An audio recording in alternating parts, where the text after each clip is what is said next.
This is awesome. This is awesome. So I survived an introduction by my wife. That's good. And I just left the Oval Office. I survived that too.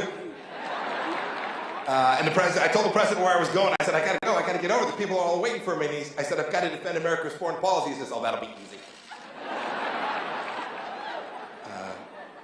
Look, I am thrilled to be here at the largest conservative gathering in the country, except every Trump rally.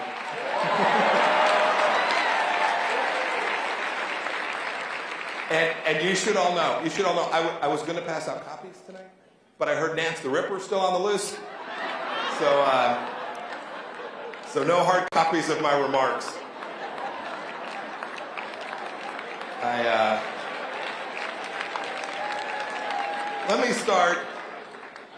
Let me start with a simple question. I think I know the answer. Can anyone in this room remember a better time to be an American conservative?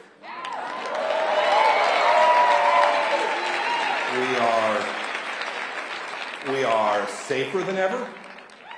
Our economy is more prosperous than ever. And President Trump will not stop winning.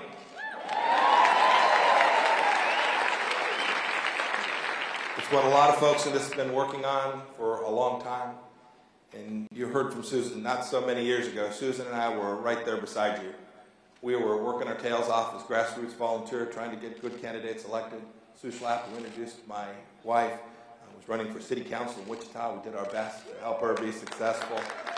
She was a great city council person. Look, we did what you all do. We donated to causes that we believed in. With most of our time, we raised our family. We taught 5th grade Sunday school together. That was great practice for my current job. We were active in our church. You know, typical deplorable stuff. As I was thinking about this group and what I would say today, I thought, when I was where you are, what would I like to have heard from a Secretary of State back then? What would I have liked to have known? How does the State Department spend your money, taxpayer money? What does the Secretary do all day to advance America's interests and its values? How did that guy get out? I can't answer the last question, but I'm going to tackle the first two with you all today. I want to talk about how under President Trump's leadership, the State Department is winning for America once again.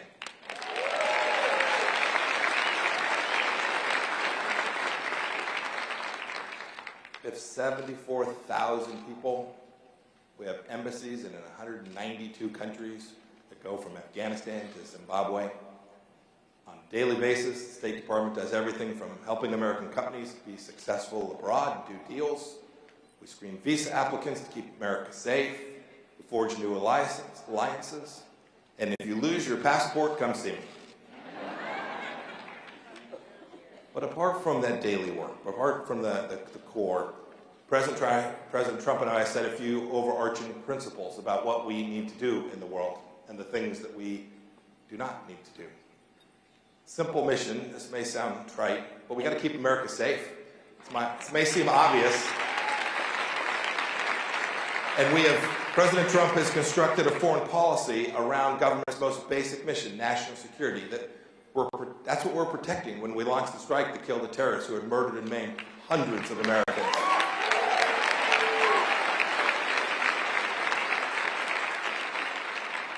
It's truly been my honor to help President Trump rid the world not just of Qasem Soleimani, but of other truly demonic, evil people.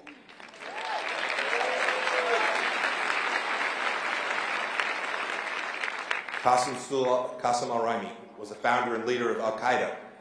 He's gone. Hamza bin Laden, the son of Osama bin Laden, a rising figure in Al-Qaeda, gone.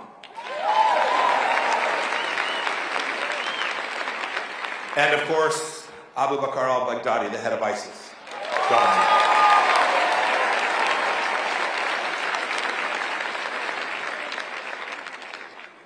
Can we all agree that the world is a better place because these people are gone?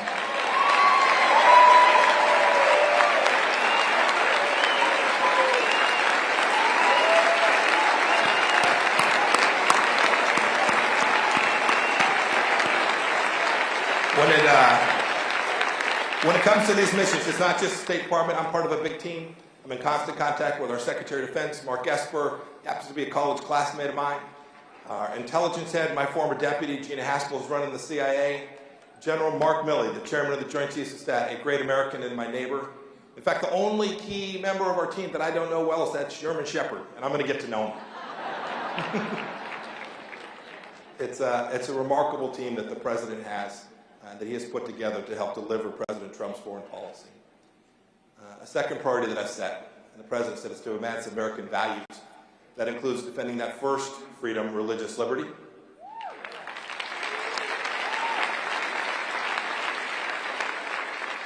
Some people look at the killings of Christians in the Middle East or the imprisonment of Uyghur Muslims, ethnic Kazakhs, other believers in China and say, hey, look, that's not our problem. But I say, and President Trump says, oh yes, it is. It's our problem because the God that has blessed this country as the standard bearer for religious freedom is important everywhere.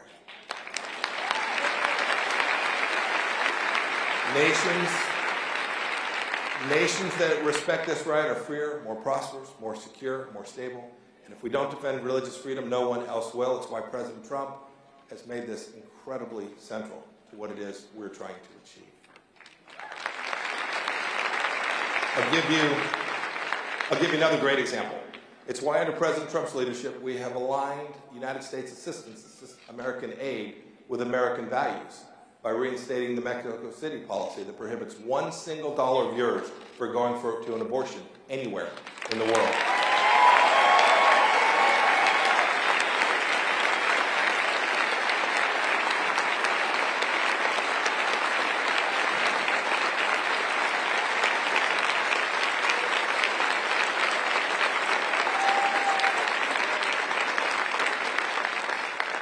President Trump understands deeply that abortion isn't a human right.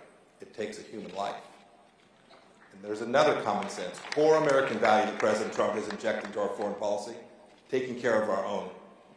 It's why we have all worked so hard to liberate American hostages.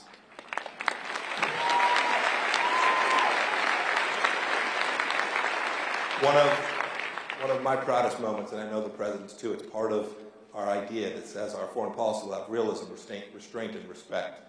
This mission stands out. One of my first big tasks as the Secretary of State was to get a handful of Americans home from North Korea.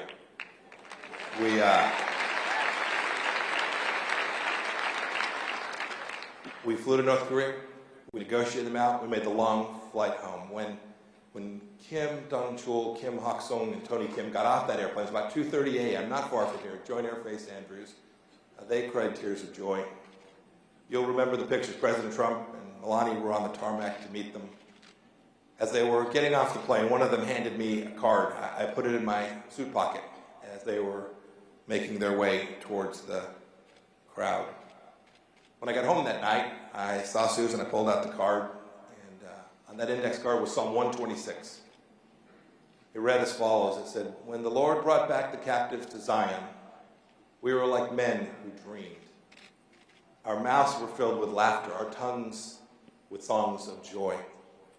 And then it was said, among the nations, the Lord has done great things for them. The Lord has done great things for us, and we are filled with joy. Amen to that.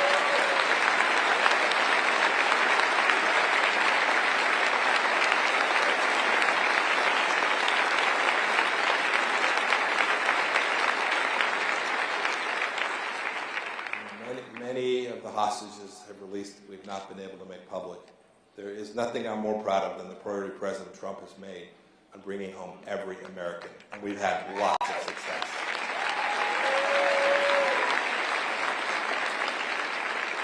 So that's the mission of the State Department. How do I spend my time advancing it? You should know that it's different. Different secretaries kind of roll different. I'm not in it for the fancy dinners in Paris or Switzerland or Vienna. I've only been to those places twice during my time on the job. One of my predecessors went 62 times. That, my friends, is a lot of cocktails. He also went to Antarctica, and I don't know who he was negotiating with there. Look, I'd rather go be with my team in tough places that present hardship to the young men and women who are serving as diplomats all across the world.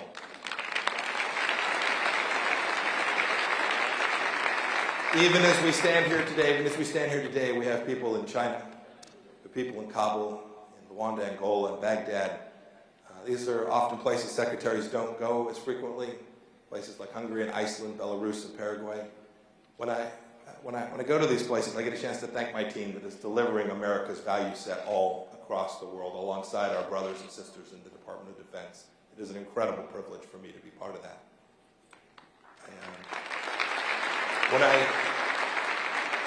When I meet with leaders, I'm pretty much just Mike. I live by a code that I learned while Susan talked about it. I learned this at West Point. Just tell the truth, shoot straight. They prefer it. It's the way President Trump operates as well. I set clear expectations for what it means to be on America's side. I ask our partners to step up on the biggest challenges we face, whether that is countering the Islamic Republic of Iran, countering China, restoring democracy in Venezuela. You can see President Trump's mission set. You can see his heart in our foreign policy. We are countering the face of oppression around the world. This was a that we all know from the enormous successes we had under President Reagan and when the Iron Curtain fell, when I was a young cavalry officer. You know, another part of shooting straight is being honest with yourself. You have to be clear about what you can do and what you can't. No foreign policy that is built on fantasy ever works. It's what we have had to correct in our time.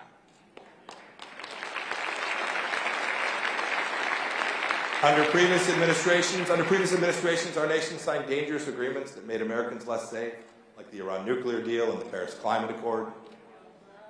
We had bad trade deals. People said these things couldn't be fixed. Previous administrations were proud of themselves for these agreements. They got to go to the ribbon cutting and the signing. But everyone knows this. The point is changing behavior, not signing documents. If there is no compliance, or if the agreements were flawed, you got to get out of them. They're just ink and paper. And so we did. President Trump's a smart business leader. We changed course. We renegotiated terms. We got better deals for each and every one of you.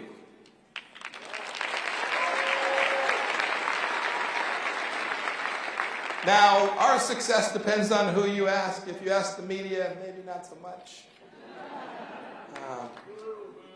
If you ask our friends, indeed, I was at a hearing today where they said President Trump's foreign policy was a failure.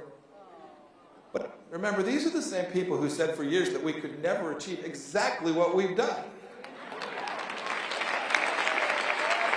They said, and I've read it, they said, boy, you can never successfully confront China on trade. We have a phase 1 trade deal. They said you can never get Mexico to control its border, and there are thousands of Mexican troops helping us stop the crossing.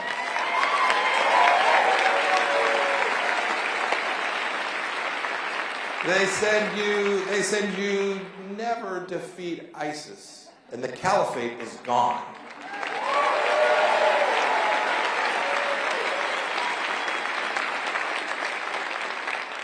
And they said we'd never free Pastor Brunson from his prison in Turkey, and he's home.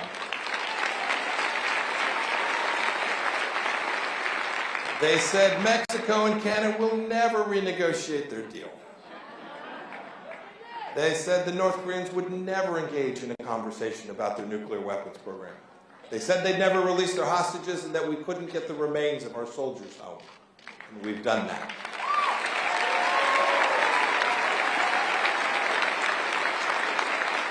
They said the pulling out of the Iran nuclear deal would lead to runaway proliferation, but it's restored deterrence. And they said taking out Qasem Soleimani would lead to World War III, and it's actually made our world far safer.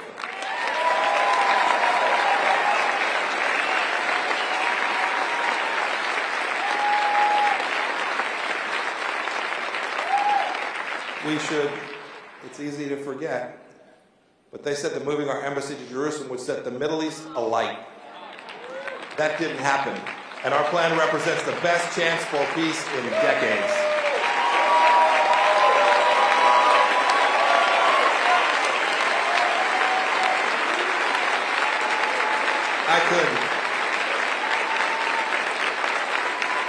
I could go on. I could go on, but time is short and winning is exhausting. And while I know fatigue and stress is definitely part of my job, I know too, Susan reminded you, I'm the 70th Secretary of State. I know President Trump's the 45th president, more turnover in my gig. I wanted to leave you with one last thought. I am frequently challenged by those who disagree with our foreign policy. They ask questions such as, why is it okay for America to intervene between two countries with nuclear weapons? Or why does America care who's elected the next leader in Venezuela? And so on. I answer this way typically. I've traveled a bit, and I've spent significant and necessary time with evil individuals who have American blood on their hands. And I've also hugged and held children in every corner of the world. In both instances, they know the answer to those questions. They know America under President Trump means business. They know that America is a force for good. It does not mean we get it right every day, but I can assure you that wherever I go, working for President Trump, people tug on my sleeves. They want to meet me. They want to meet me not because I'm Mike from Kansas, because I represent the greatest nation in the history of civilization.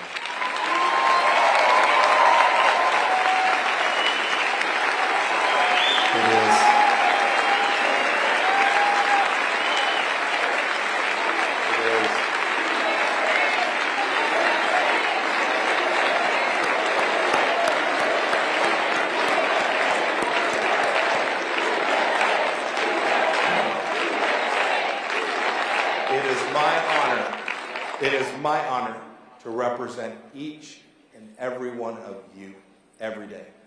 Thank you for what you're doing to keep this country exceptional. God bless you, and God bless the United States of